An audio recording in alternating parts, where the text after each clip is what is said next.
Major funding for KPBS Evening Edition has been made possible in part by Anderson Plumbing, Heating and Air, proud to support the mission of KPBS and privileged to serve San Diego clients. Anderson Plumbing, Heating and Air, helping homeowners maintain drain, heating, and cooling systems since 1978.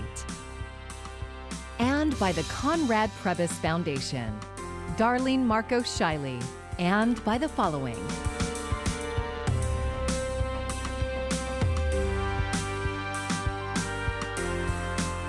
And by viewers like you. Thank you. Good evening. It's Thursday, June 10th. Thanks for joining us. I'm Maya Trabulsi. Clearing up the confusion or just making it worse depends on who you ask when it comes to yet another rules change by Cal OSHA on masks in the workplace. Here's KPBS health reporter Matt Hoffman with the latest decision for now. But we're kind of in that limbo right now. San Diego Regional Chamber of Commerce CEO Jerry Sanders says with Cal OSHA pulling back its recently adopted masking guidance, some business owners are confused and frustrated, but he thinks it's a step in the right direction. What they do doesn't always make a lot of sense, and I think that's the reason the governor and California Public Health said, wait a minute, what you just put out there doesn't make any sense at all. So go back and find a way to make this more understandable for everybody. So that's what we're hoping happens. When California lifts nearly all COVID-19 restrictions next week, state health officials say vaccinated residents don't have to wear a mask indoors with a few exceptions, like when riding public transit or at hospitals and schools. Sanders is hoping that when the Cal OSHA board reconvenes next week, they too will adopt similar regulations for vaccinated workers. As far as the masking requirements for employees and others, we think caution is probably the best thing until the guidance comes out on the 17th. In Mission Beach, that's exactly what Belmont Park officials are doing right now, holding the course, which means having employees vaccinated and unvaccinated still wearing masks. I'm still waiting for the guidelines to come out to provide some clarity as to how we can move forward with some of that. Park General Manager Steve Thomas says aside from the employee masking questions, right now is a very exciting time with the state set to lift COVID-19 restrictions. We're seeing people come out and they're coming out to have a good time. They're spending money, they're having fun. Thomas will wait to see if there's new updated regulations from Cal OSHA next week. In the meantime, he's still trying to hire more employees. Hiring's been difficult. We originally laid off 700 last April, which was pretty brutal. And then since then, we've been trying to ramp up since the reopening April 1st. And it's been tough. It's been slow going. Today, we saw a lot of people out at Mission Beach, and that could be an indication for a very busy summer season. Within a couple of weeks, Thomas hopes to have the outdoor park operating at a full normal schedule. The Cal OSHA board could decide to update rules for workers regarding face coverings next Tuesday, but the earliest they would go into effect would be at the end of the month. Matt Hoffman, KPBS News. California lives and property are more and more at risk from a warming climate's increasing chances for wildfires. KPBS environment reporter Eric Anderson says a nonpartisan study finds public policy needs to change to keep people and property safe. Homes are increasingly in the path of out-of-control wildfires in California. A new study by the nonpartisan group Next 10 finds there are 4.5 million homes in the wildland-urban interface. But Next 10 founder Noel Perry says there are nearly 1.4 million homes in high fire risk areas, and those homes are increasingly threatened by wildfires. He says the risk climbs with the temperature. We've had a dramatic increase in the number of fires. California has been drying out. We're currently in a drought, and unfortunately for the next number of years, we are going to continue to be in this situation. The report says $610 billion worth of property is at risk, and public agencies need to stop encouraging growth in wildfire zones. UC Berkeley researcher Karen Chappell says climate-friendly planning policies like urban infill development also keep people and property safer. She says there is not a concerted public policy effort to make things better after a fire. We take the low-hanging fruit, we just kind of let's rebuild. There's no thought, there's no preparation. And we already know that $1 in mitigation costs can save $3 in recovery costs. But we've been thinking about mitigation in terms of home hardening, in terms of fuel breaks. The study says building more affordable homes in urban areas, setting aside money for wildfire recovery, and deciding how and where homes will be rebuilt after a wildfire can go a long way toward keeping costs under control. Eric Anderson, KPBS News. Crews are mopping up a wildfire that burned 1,000 acres on Camp Pendleton. The Sierra fire started spreading out of control toward the eastern side of the base yesterday afternoon. Several military facilities were evacuated, but they got the all clear last night. Smoke may still be visible in parts of the county. We are not alone in California when it comes to dry conditions. As Nadia Romero reports, the U.S. is seeing one of the most significant droughts in a decade. The water in Lake Oroville in Northern California is so low. If you look out in the distance, you can see where the lake should be. Officials may have to shut down its hydroelectric power plant by the end of August.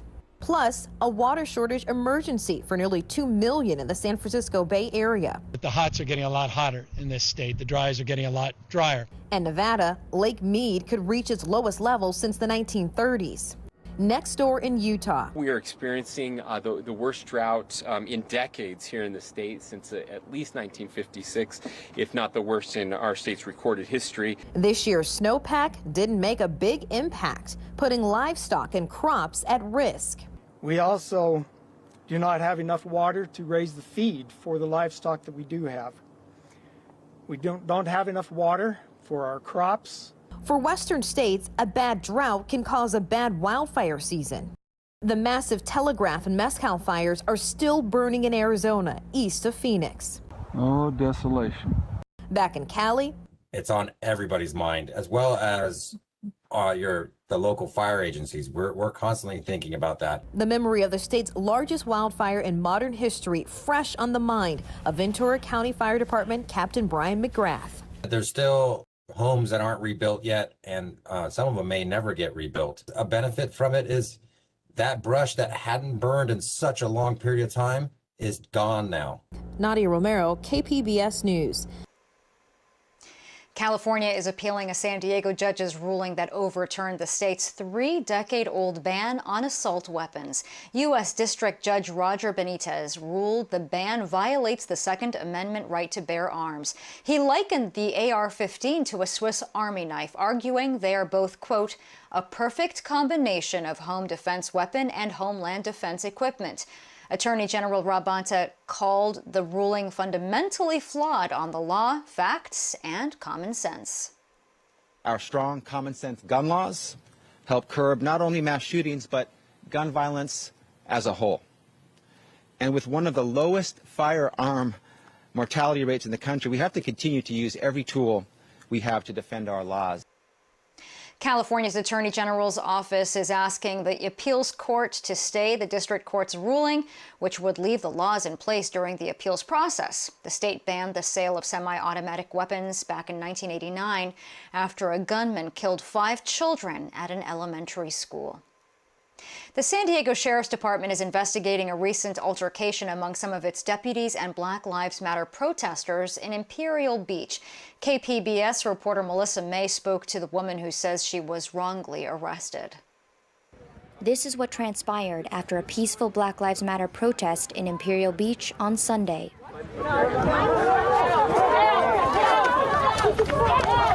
According to a statement from the Sheriff's Department, 3 deputies were responding to allegations from a white man that he was punched by a female protester who is Mexican-American.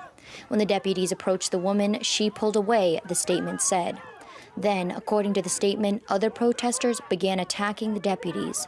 One of the deputies' body camera was stomped on by protesters and another stolen, the statement said. However, the woman, Margarita Servin-Ruelas, and other protesters say the sheriff's statement is inaccurate. This guy that blamed me, wrongly accused me, he made up a story about me. He told the cops that he got hit by me. So in return, they hit me and abused me because they think I did something wrong to him. The 24-year-old Servin-Ruelas says she sustained injuries when deputies forced her into a squad car. Opens the car and throws me in. The only thing that hit the car frame was my head. Like, I had this huge welt, you can probably still see it. Servin-Ruelas was taken to Sharp Grossmont Hospital in La Mesa, where she was treated for her injuries. She was held overnight at the Las Colinas detention facility in Santee on charges of battery and resisting arrest, according to the sheriff's statement. She was released after posting a $20,000 bail. No other arrests have yet been made, and the sheriff's investigation is ongoing. Melissa May, KPBS News.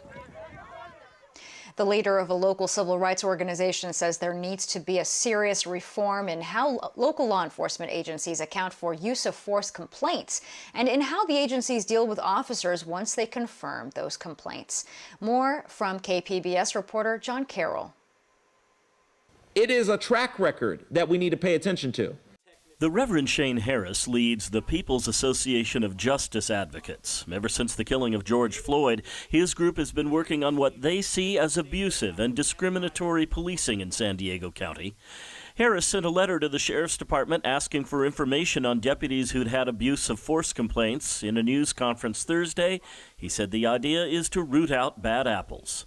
We're going after the next Derek Chauvin, and it only takes one. Minneapolis showed us that. Harris asked for 3 pieces of information. First, how many currently employed deputies had 2 or more sustained, that is, confirmed, use of force incidents on their record.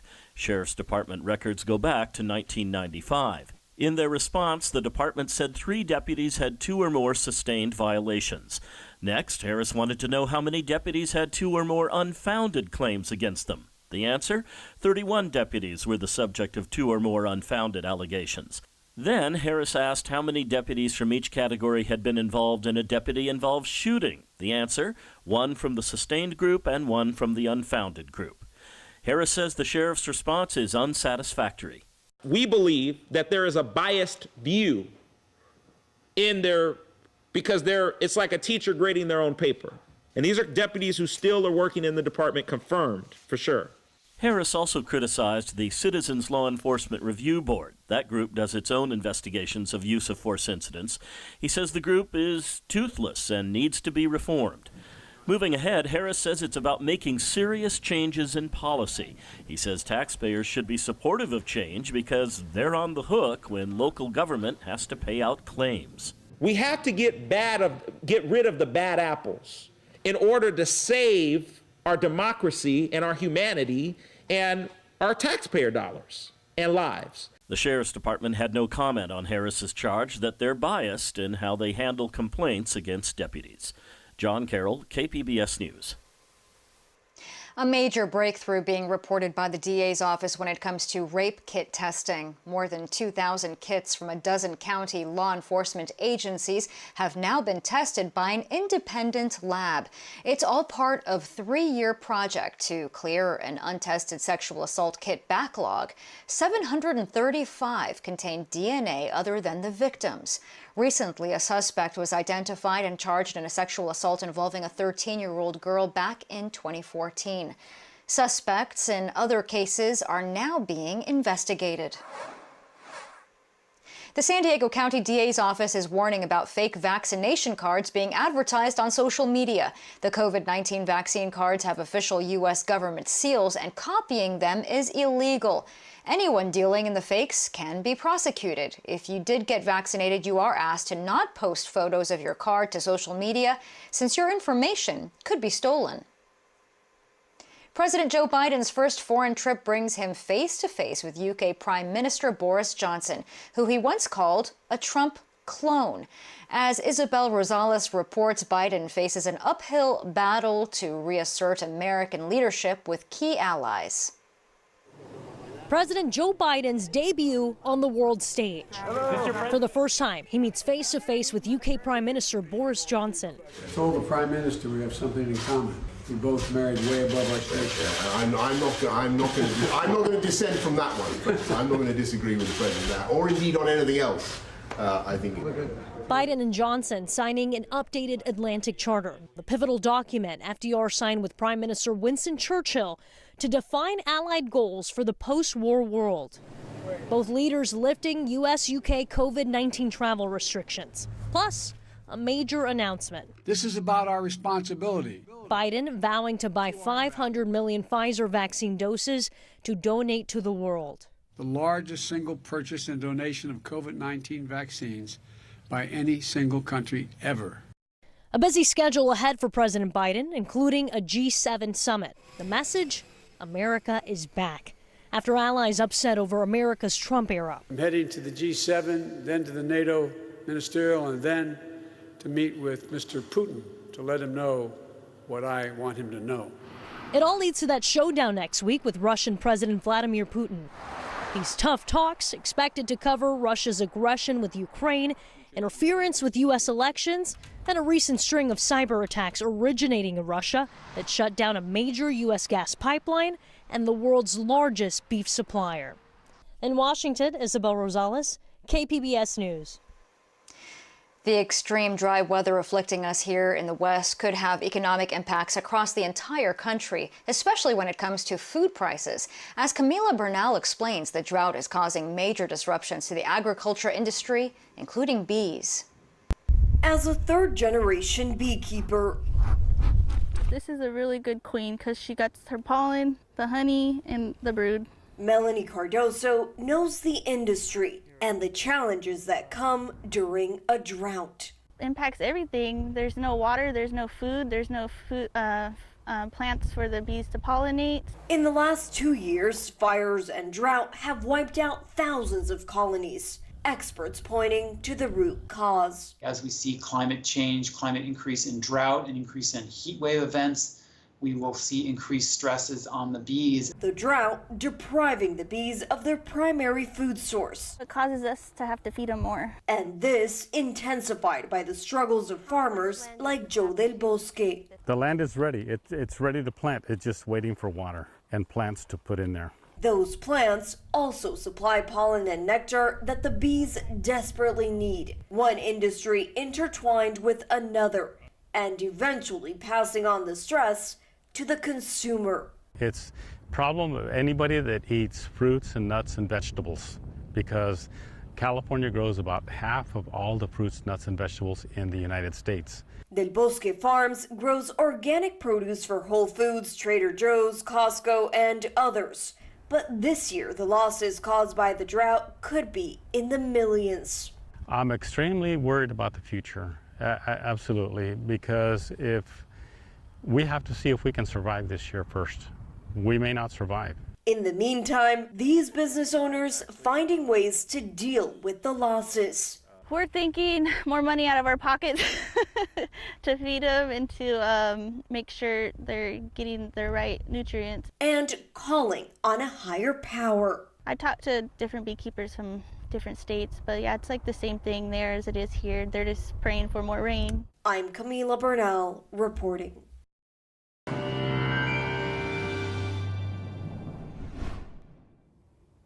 It has been quite a nice stretch of weather over the past few days, pretty bright towards the coast, and guess what? We're going to keep the seasonable temperatures coming near the coast. However, more of a marine layer returns. Not a significant one, but at least a few coastal clouds will return in the days ahead. We will be staying dry, and eventually we'll be talking about more heat returning, which is why there's already excessive heat watches in place towards next week, because we will start to see some of that heat really return to some of the interior southwest. We've already got it ongoing, at least in some spots, and tonight we'll fall back into the lower 60s in San Diego. Oceanside coming in at 53 for that low, Chula Vista 58, and for some of our interior locations more like the upper 50s in Mount Laguna. Again, a few coastal clouds out there. Futurecast, though, struggling to pick up on much of that activity as we head through tonight and into tomorrow, just a little bit of it. So I don't think there's a lot of cloud cover to be had out there tonight. Once we get into tomorrow, well, more of the same here. Coastal comfort, we do have, again, a few clouds, but not a lot. And then we work our way through the interior. It's all about the warmth, the hot weather building through the deserts, our usual pattern. So tomorrow we're going to hit 72 for San Diego, and as you look towards Ramona, we're back to the mid-80s. Meanwhile, Mount Laguna coming in at 72 and Borrego Springs in the triple digits. The weekend, the heat will actually build, so that high pressure system starts to rebuild across our area, and that's why we're going to be talking about those temperatures headed up into next week, which is why we have those concerns for a lot of heat. Next few days, though, our numbers at the coast are really holding on to the mid-70s. I think the weekend pretty nice. Again, a few more coastal clouds as we venture into Saturday and Sunday, but not a lot of activity out there. For our inland locations, hanging out in the mid-80s, maybe upper 80s as we venture towards Sunday. Beyond that, then Monday and Tuesday will climb back into the 90s. Mountain locations comfortable, mid-70s right through Saturday and Sunday before we start to hedge our way up towards next Tuesday. And for the deserts, more like the triple digits, it starts to get hot towards the middle of next week. For KPBS News, I'm AccuWeather meteorologist Melissa Constancer. Weighing the risks and benefits of COVID-19 shots for kids, advisors from the Food and Drug Administration met today to discuss the safety and efficacy of the vaccines on children. Mary Maloney has a closer look. A critical meeting to discuss whether it's time to start vaccinating young kids against COVID-19. It's the million-dollar question right now. On Thursday, the FDA's vaccine advisors holding an online forum to discuss just that. I very strongly believe we need a vaccine for adolescents and children, but I want to be sure that the risk of the vaccine is less than the risk of hospitalization. Doctors, scientists, and researchers on the advisory committee looking at what's needed to greenlight coronavirus vaccines for kids under 12 years old, including the data required to support an FDA authorization for use. We are asking the committee to focus their discussion on safety issues. We have a very well-established regulatory precedent for demonstrating effectiveness in pediatric populations. Although children are at much lower risk of severe disease than adults, advisors raising concerns that they may be vectors for spread. And as experts determine whether the benefits outweigh any potential risks, public health authorities also acknowledging COVID-19 cases and hospitalizations are declining in the U.S. We generate herd immunity. This disease is disappearing between the vaccine and natural immunity. So just playing the devil's advocate here. Pfizer's vaccine is already approved for people aged 12 and older. Moderna said Thursday it's seeking emergency use authorization for its vaccine in 12 to 17-year-olds. Both companies are still testing their vaccines in younger children. For today's Health Minute, I'm Mary Maloney. And if you haven't been vaccinated yet or you need to help a family member find a shot, we have all the information you need on our website. Just click on the vaccines link on the homepage at kpbs.org to find a location close to you. More than a dozen high schools from the San Diego Unified School District are taking over Petco Park for in-person commencement ceremonies. The stage was set up behind the pitcher's mound and the graduates sat in the field level stands behind home plate. The county's outdoor venue guidelines will be closely followed, which includes wearing masks and social distancing. One student says although his senior year didn't go as expected, it all worked out in the end. Despite the fact that I had to be in Zoom for like half of my my academic life at school, I'm kind of happy that I get to be here at Petco Park to celebrate with my family that accomplished passing high school. The ceremonies will be happening through this Monday. Those who cannot be there in person can watch their grads through a live stream. We've told you before about Interfaith Community Services, a North County organization helping people in need. Now, as KPBS North County reporter Tanya Thorne shows us, the organization is now using art as another tool to inspire the people that they help. What was once a blank and bland wall at Interfaith's newest recuperative center in Escondido is now an inspirational work of art. It's so much more amazing than we ever thought possible, and it's going to be an inspiration to our residents and people who have gone through really, really hard times. Greg Angel, the CEO of Interfaith Community Services, says the property is still under construction, but this colorful addition will serve as a tool on people's journey at Interfaith. We just described what we're doing. We're going to be a place for people coming out of hospitals, people who are overcoming homelessness and need a place to stay and heal. And so we shared that, and then he brought his artistic vision. Mauro Alvarez, a local artist, sat down with Interfaith staff and residents to create the mural. But for Alvarez, it had a deeper meaning. I'm also been a person who battles addiction, but I'm from the streets of Escondido, so my thing was I'm going to give back to the people where I come from. So I want to show them that there is light at the end of the tunnel or after addiction, but it's also helps me heal. Sorry, I don't mean to cry. Alvarez describes the different elements incorporated into the mural. The phoenix, you rise from your ashes. The birds represent every step of the program. There's more than 12 birds because after the program, you're still battling. They go from dark to light because after addiction, it gets brighter, right?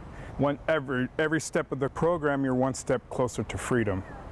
So then once you break the chains of whatever's holding you back from succeeding in life, then nothing will stop. It's just beautiful sunsets and beautiful colors. A reveal party for the mural and the work at the property will be held on June 26th. Interfaith acquired the Motel-turned-Transformational Center in Escondido last year. The organization is now being considered to operate Oceanside's first homeless shelter and will be discussed at Oceanside's next council meeting. Tanya Thorne, KPBS News. The Padres lost the last game in their series with the Chicago Cubs at Petco Park, but there was a highlight off the field. Watch this. A foul ball heads for the stands, and a mom makes the nice barehanded catch, all while holding a baby. And here you see it again from another angle. She held up the ball for the cameras and got some high fives from the crowd.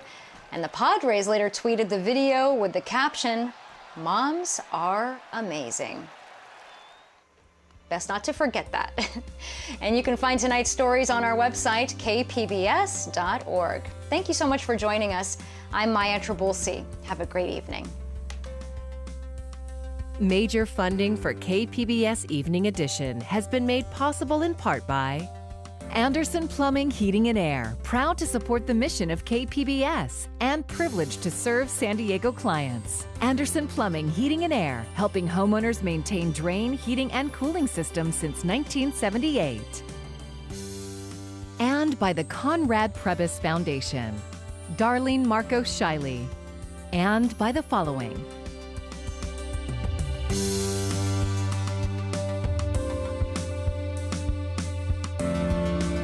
And by viewers like you.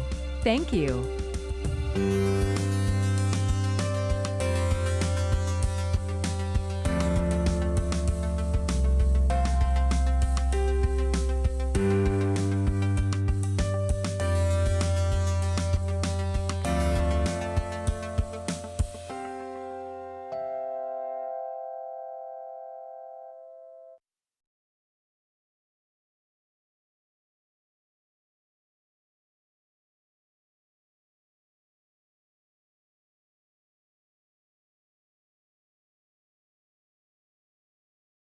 What was once a blank and bland wall at Interfaith's newest recuperative center in Escondido is now an inspirational work.